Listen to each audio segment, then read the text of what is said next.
Today we're going to be cleaning a cage and following some instructions on proper storage and chemical use. So we're going to start by opening the cage. We're going to take the patient out and we're going to pop it into a clean cage. Second, we're going to take the dirty bowl and the dirty bedding and we're going to pop it into the laundry. Okay, we're going to remove any gross matter from the bottom there. Pop it in the clinical waste. And then we're going to go ahead and use some soapy water twice.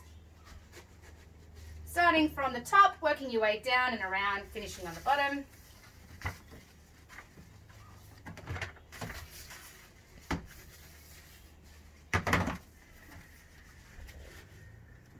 And again.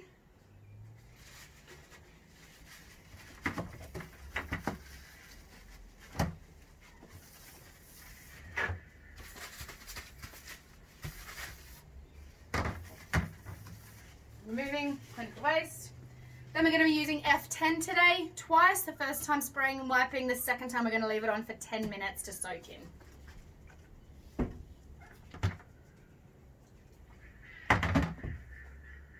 And again, starting from the cleanest part, working our way down to the dirtiest.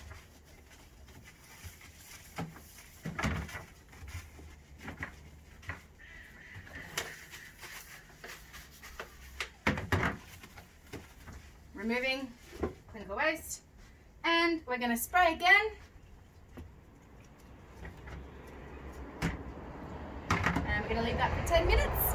10 minutes is up, so now we're going to just give it a quick once over once more time.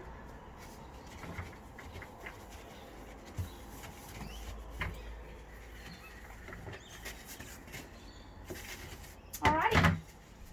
Now we're going to bring the patient back in with some clean bedding and a fresh water bowl.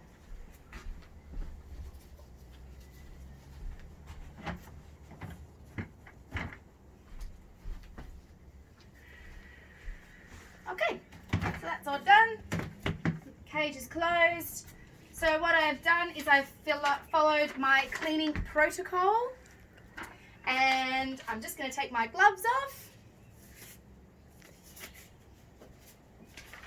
And I've also got my observation checklist as well.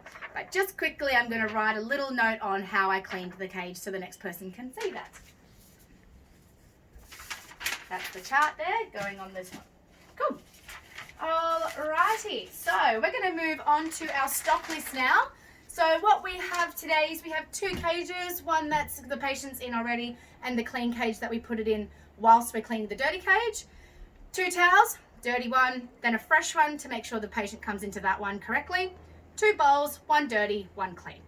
We have shampoo, we have the F10 spray, we have a box of gloves, we have the paper roll, we have the hot soapy water, we've got our brushes, which is the slicker brush, bristle brush, and comb today, and we also have the clinical waste over there, okay? Now, some workplace health and safety issues that could arise during this clean. Main ones would be slips on any of the water or disinfectant that we've used today, trips, any obstruction on the ground, things we might not have put away properly, or some falls. Just making sure that we be aware of that and conscious of our surroundings. We do have some risk of disease from the animals and cross-contamination and bacterial infection.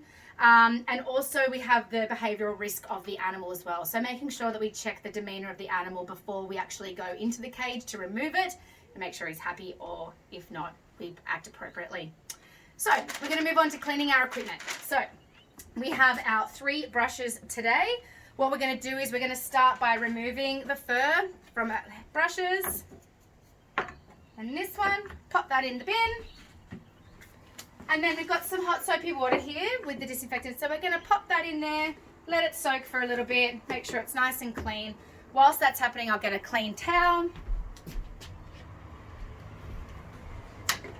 And then we're going to simply remove and give them a bit of a clean. We can leave them outside to dry a little bit more if we're still not happy with how they've cleaned. So that's all complete. So we're going to now go on to chemical storage and how we're going to store our equipment. So F10 needs to be stored in a cool, dry place in a cupboard, out of reach of animals and children, with appropriate labeling. So that's how we store our equipment.